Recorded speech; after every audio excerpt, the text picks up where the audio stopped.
1 year ago, Sword of Convallaria reignited the tactical RPG scene, blending old-school pixel charm with a story that felt far more ambitious than most mobile games dared to attempt. At its heart was the kingdom of Iria, a fragile nation standing against the weight of empires, cults, and even its own internal fractures. Now, as the game celebrates its first anniversary, the Iria saga has reached its conclusion.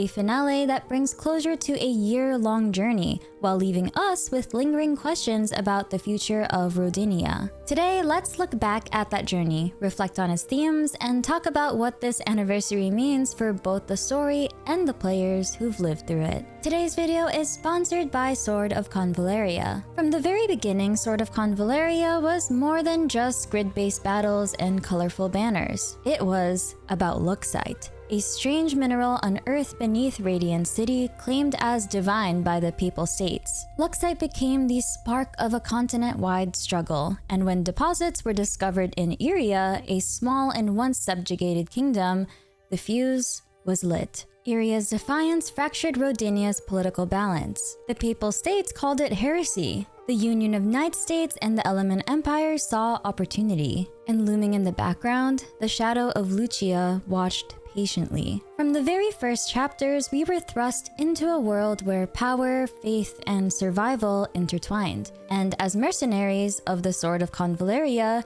we were forced to navigate these tides. Over the past year, Iria's story unfolded in chapters of betrayal, sacrifice, and impossible choices. We saw Prince Dantalion burdened with ruling a kingdom torn between aristocrats, merchants, and soldiers, each with their own loyalties. We crossed paths with the Vilder tribes, once allies of Iria, now marginalized despite their deep connection to Luxite. Their struggles added moral weight to every decision. And in the shadows, the cult of Darklight pursued horrors beyond comprehension, a reminder that the greatest threats were not always political. What made Sword of Convallaria special wasn't just these events, but how they stacked. Each chapter wasn't a standalone episode. It was a brick in a wall building towards something bigger. And now with the anniversary update, that something bigger has come crashing down. The finale delivers the resolution players have waited a year to see. Without diving into spoiler-heavy detail, the fates of Iria, Dantalion, and the mercenaries come to a head. Choices made throughout the conflict, who to trust, which alliances to honor, how to navigate both faith and ambition, all find their way here. It isn't necessarily about victory, but rather about whether Iria survives with its identity intact, whether the mercenaries hold on to their ideals, and whether Rodinia itself has learned anything from the endless chase for Luxite. There's certainly triumph, yes, but also a sense of scars left behind. Sword of Convallaria doesn't shy away from reminding us that independence and victory always comes at a cost.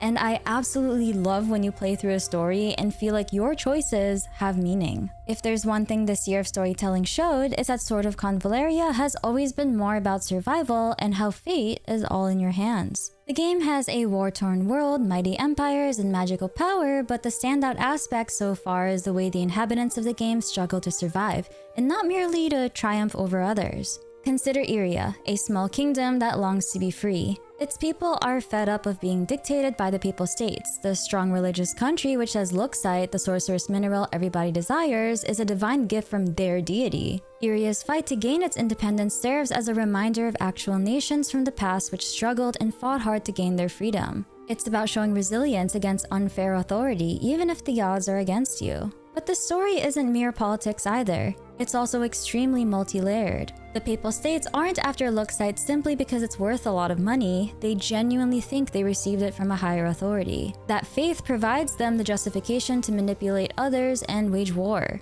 This reveals the danger of blind faith when it serves to condone violence and power. It makes us reflect upon just how easily people might be swayed when they strongly believe in something, even if they end up causing harm to others. Then there's the story of the Vilder tribes. They are the natives who also provided support to Iria during its fight for freedom. However, during the war's after times, they became forgotten and set aside. Though they individually harbored a special bond with Luxite, they were treated poorly and experimented on. Then there's Prince Dantalion, one of the most complex and emotional characters in the game. He's not just trying to defeat enemies. His real fight is keeping his country from falling apart. He has to balance the interests of old nobles, greedy merchants, and a military that's slowly breaking him. His biggest challenge isn't on the battlefield, it's trying to hold his people together before they tear themselves apart. This is why the anniversary update of the game is so narratively strong. The update doesn't simply conclude the Iria storyline. It's multi-layered and it challenges us to reflect upon the journey itself.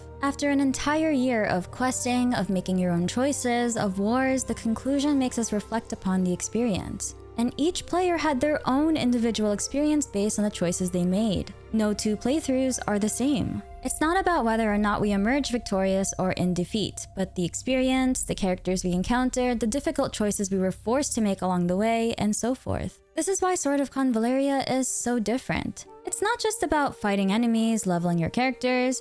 It's about deciding what to do on your journey and fighting to protect what matters. About holding on when everything falls apart. About standing up for the innocent. And about surviving in a world with no guarantees. The anniversary finale works because it forces us to reflect on a lot of philosophical themes, not just as players, but as people who followed this world for a year. And as we move forward, we carry with us a deeper understanding of what it means to survive. Personally, what stood out to me most was the weight of players' choices. It's rare in mobile RPGs to feel like the story respects your time, but here, every arc built towards something bigger. I found myself genuinely invested in the fate of the Antalian, frustrated at the arrogance of the Papal States, and empathetic toward the Vilder. There were moments that hit harder than I expected, betrayals that felt personal, sacrifices that felt necessary, and small victories that reminded me why this mercenary group mattered. The mercenaries weren't just background characters, they became the lens through which we experienced Iria's struggle, and that's what made it feel grounded. Of course, this anniversary isn't just about looking back. XD Games has packed this update with free summons, new banners, and even fresh modes like Pioneering Odyssey and Expedition. They're great additions, but for me, they feel like a celebration of the real centerpiece, the story we just experienced.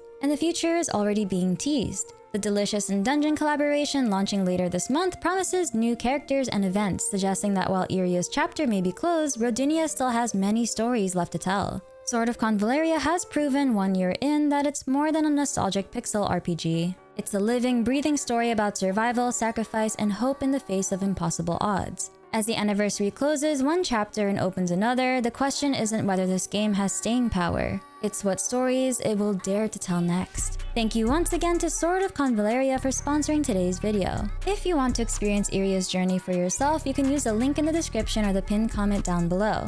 And whether you're a new player or someone who's been here since day one, here's to another year in Rodinia.